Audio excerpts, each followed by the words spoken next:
En ek wil u vra om mooi saam met my te dink en in gedagte te hou. Hierdie laaste week, jy sien ons tema is the last week. Die laaste week.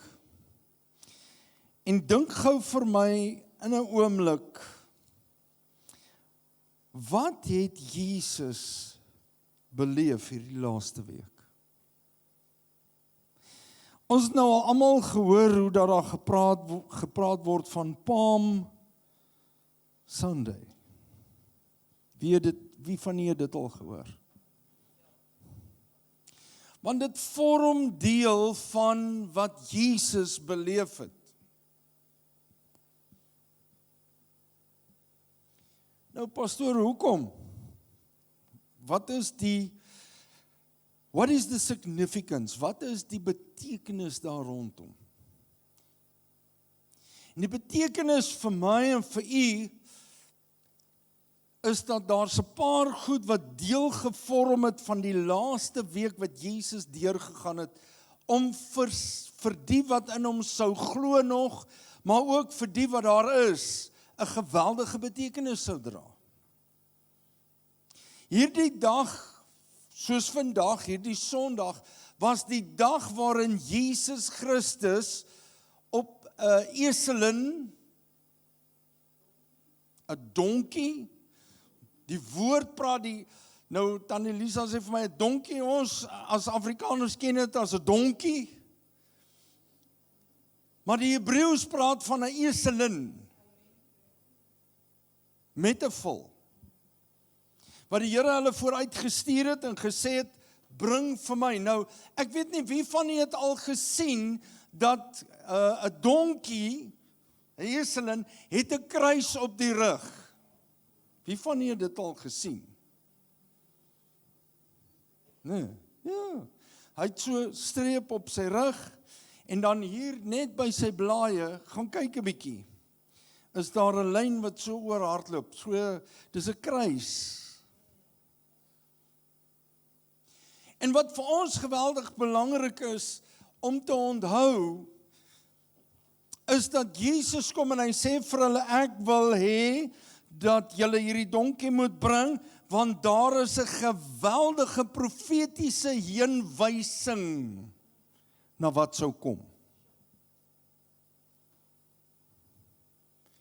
Nou kom ons lees gou Romeine 12 vers 2. Ons ken hierdie teksgedeelte, ons kan dit toe ook quoteer.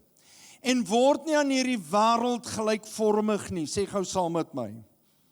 En word nie aan hierdie wêreld gelykvormig nie, maar word verander deur die vernuwing van julle gemoed, sodat julle kan beproef wat die goeie en welgevallige en volmaakte wil van God is. Sit gou vir ons die Engels op asseblief. Het jy hom daar, né? Do not be conformed to this world, this age, fashioned after and adapted to its external, superficial customs. If it speaks about external and superficial, it means everything that you see and experience from the outside towards the inside. But be transformed, changed by the entire renewal. Entire, not just outwards. But totally. Het jy al gehoor van, ja, ek is besig om so 'n bietjie dinge aan die kar te doen, ek verander so ietsie. En dan ry iemand in en dan het hulle 8 nuwe wielietjies opgesit en hier 'n dingetjie, daar 'n dingetjie. Ag, en dit is pragtig, né? Nou ek praat van 'n man se perspektief. Dames, julle sal dalk later die aha gevoel belewe. Maar vir 'n man is dit daai ding. Maar as jy met dieselfde voertuig by die yard inry en hy was blou en nou is hy rooi. Wie van julle het al so drasties gegaan? Nee, ek ook nog nie. Wat sê die vrou? Wat het jy nou aangevang? What happened? Maar dit is wat gebeur wanneer hy sê, the entire renewal of your mind. Because if your mind changes, everything else is going to change. The way you look at things, the way you believe, the way you speak, the way you trust, everything will change. Selfs as iemand vir jou sê, weet wat het by my gebeur? En dan begin hulle jou vertel. En dan sê jy, dis verskriklik. Weet jy wat, baie keer kan ons nie iets verander nie. Maar ek kan saam met jou bid. Een van die dinge wat ek die laaste tyd, en ek kon dit nie verstaan nie, is hoe dat die Here mense in 'n proses vat, en dan na 'n hele ruk, dan kom jy agter, maar hoekom het die Here my op daai pad gevat? Want hy wou gehad het, ek moes leer. Ek moes iets leer, ek moes iets raak sien, ek moes iets begin beoefen in my eie lewe. So, nou sê hy, your entire renewal of your mind by its new ideals and its new attitude, so that you may prove for yourself, not for God. God knows what you are going to do. Hy weet wat jy gaan doen. God knows. He knows your heart. He knows your thoughts. What is the good and acceptable and perfect will of God? Even the thing which is good and acceptable and perfect in His sight for you. Say to the person next to you, sê gou vir die persoon langs jou, ek is nie gelyk in hierdie wêreld nie. Ek is in hierdie wêreld, maar ek is nie van die wêreld nie. Het jy gehoor wat hy sê?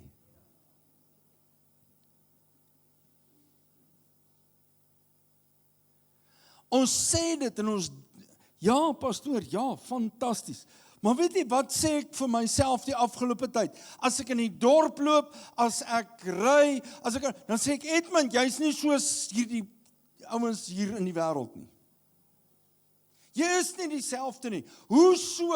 Weet jy wat? Ek is 'n kind van God. Ek dra nie net die potensiaal wat God in my gesit het nie. Ek dra sy krag, ek dra sy denke, ek dra sy hart, ek dra die gees van God in my. En weet jy wat? Ek tree anders op. Ek het tot die wysheid van God.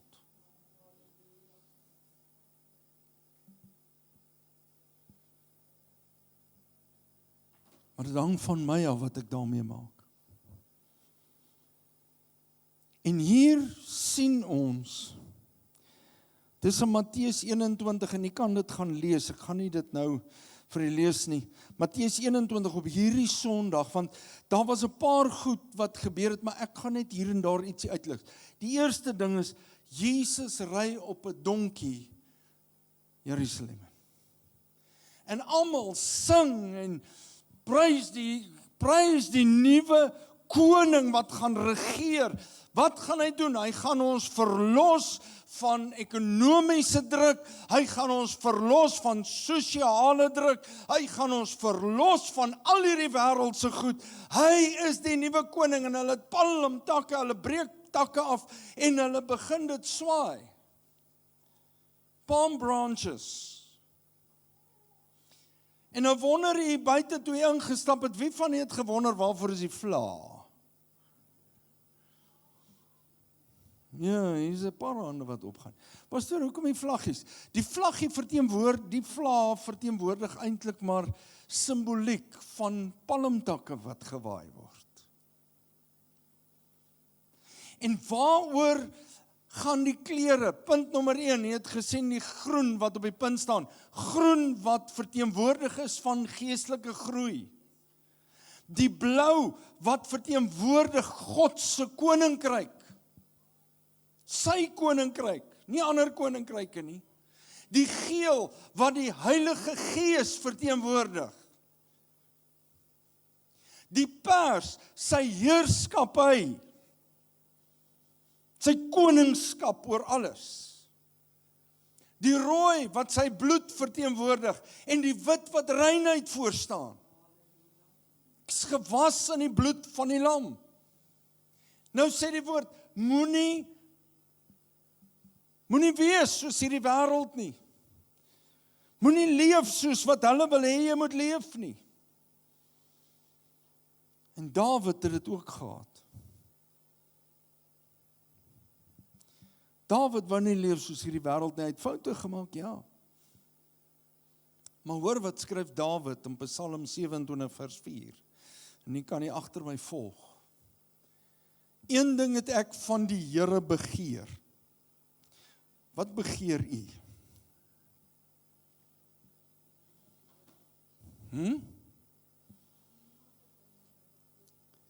Groot begeerte is om in die hemel te kom. Sommige van u sal, ek weet as ons in die kerk is, dan het almal geskrik. Niemand wil iets sê nie. Jou begeerte is dalk 'n gesonde lewe. Ek wil net gesond wees. My begeerte is, en is, ja, ons almal kan hier en daar iets sê. Jy kan ook sê, my begeerte is om net te kan sorg vir my gesin. Jy sê dalk, want jy sit hier vanmôre, my begeerte is om die Here te dien. Maar Dawid kom en Dawid sê, een ding het ek van die Here begeer, dit sal ek soek. 'n ander vertaling sê, ek sal dit najaag. Dat ek al die dae van my lewe mag woon in die huis van die Here. Om die lieflikheid van die Here te aanskou en te ondersoek in sy tempel. Nou huis, ek wil vir u sê, huis hierso, huis kan beteken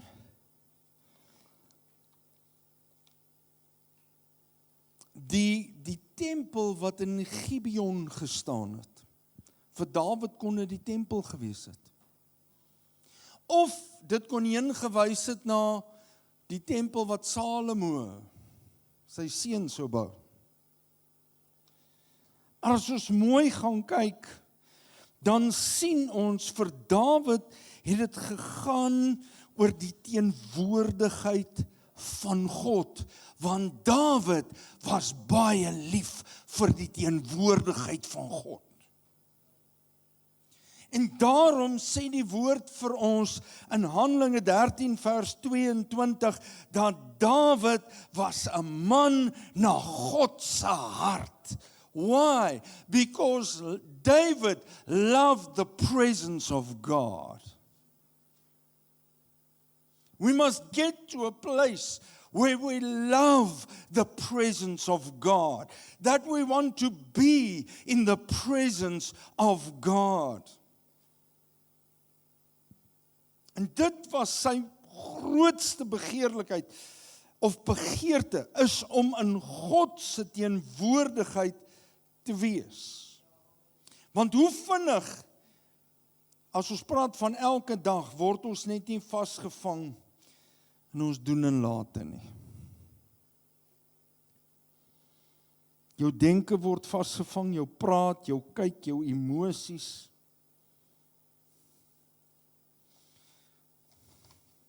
En ons vergeet soms wat God ons voorgeroep het. Pastoor, hoe so? En ek gaan nou afsluit. Jesus kom op 'n donkie Jerusalem ingery. En almal spring en dans en sing, waai palmtak en hulle is opgewonde. Want hier kom ons koning, en wat sê Jesus vir hulle? My koninkryk is nie hierdie wêreld nie. Julle is vasgevang in dit wat julle nou sien. Julle het hierdie wêreld baie lief gekry. En is reg, ons moet hierdie wêreld lief hê. Want dis waar ons lewe. En goed wat in hierdie wêreld, en hier sit my vrou, sy was al baie omgekrap met my. Sy's 'n wonderlike vrou, hoor. Sy sê elke keer jy sê goed, en dan dink die mense ek is hierdie verskriklike mens. Sy's nie 'n verskriklike, sy's 'n pragtige mens. Die aand na ons troue, toe stap ons in die kamer en ons is vodde en ons gaan sit op die bed. Ek sê voor ons enigiets verder aangaan, moet ek hierdie vir jou sê. En sy kyk my so en sy is in haar pragtige trourok. Ek is in my tuxedo. So 'n romantiese oomblik. En ek sê hierdie woorde vir my vrou. Moenie jou lewe bou op my nie. Jo.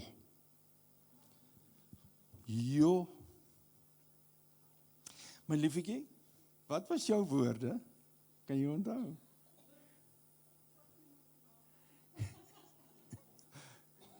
Ek moet nou versigtig wees, my skoonma sit ook hier.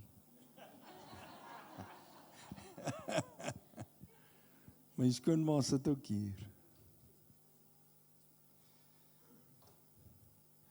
Sy sê vir my hierdie woorde, hoekom het ek dan met jou getrou?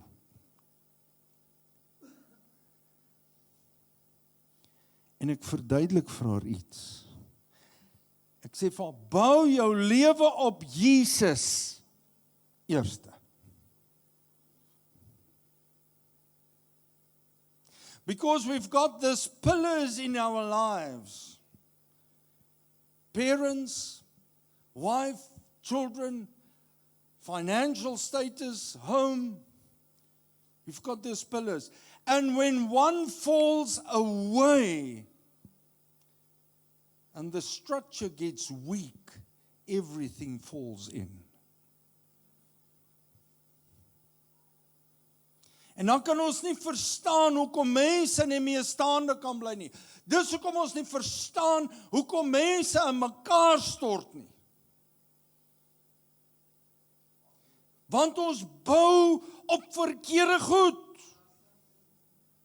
En Jesus sê vir die mense toe hy Jerusalem inkom, want onthou, in hierdie week wat nou opgaan na Paasnaweek toe, was dit punt nommer 1 uit Jerusalem ingegaan.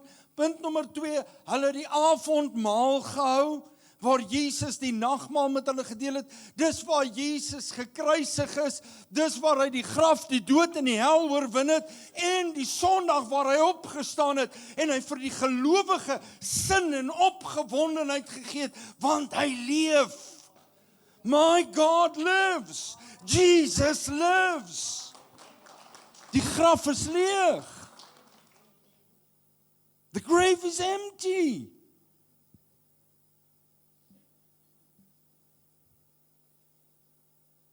Maar ons bou verkeerd.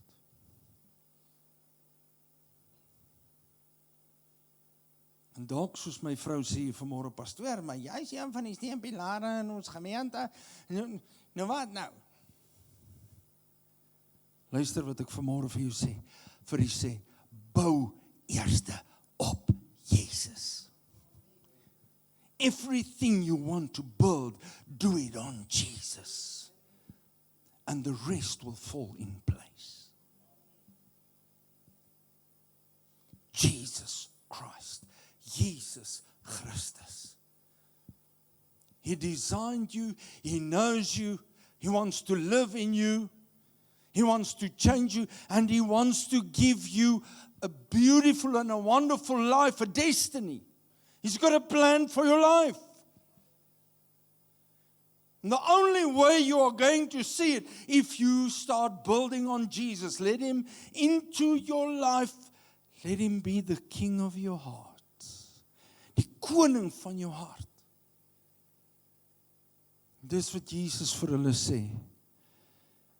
My koninkryk is nie van hierdie wêreld nie. Koninkryk is nie van hierdie wêreld nie.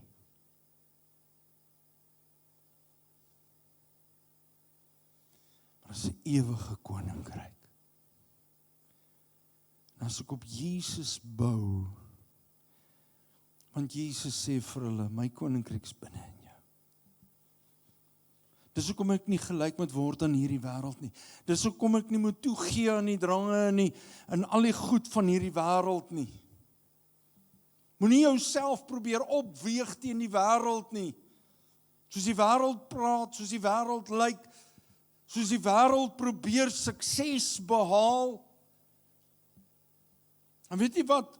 Op een stadium van my lewe toe ek het met myself hard gepraat en gesê, Edmund, waar is die sukses in jou lewe? Jy moet meer sukses hê, jy moet goeie sukses hê, jy moet kan opstaan en vir mense wys wie jy is. En ek gaan sit by die Here se voete en ek sê, Here, mense moet sien wie Edmund is. Hy moet kan opstaan en glo vir my vry. Daar's na die tyd het ek nog na baie goed gekyk. Goed soos, hoe moet jy praat wanneer jy in 'n vertrek kom, sodat na jou eerste 2 sinne mense aan jou lippe sal hang. Ek het tot na dit gekyk. En een oggend in my stilte tyd sê die Here vir my net hierdie woorde. I did not call you to be successful. I called you to be obedient. Are you obedient to my voice? Ek vra vanmôre vir u, jaag jy nog steeds na sukses? Of is jy gehoorsaam? Gehoorsaam aan sy stem om te doen wat die Here jou vra om te doen. Want weet jy, as ons gehoorsaam is, dan gee die Here die oorwinning waar nodig is. Hy seën jou waar nodig is as jy getrou is. Hy versterk jou. En sy hand rus op jou. Kom ons staan op. Vra dat die orkes na vorentoe kom.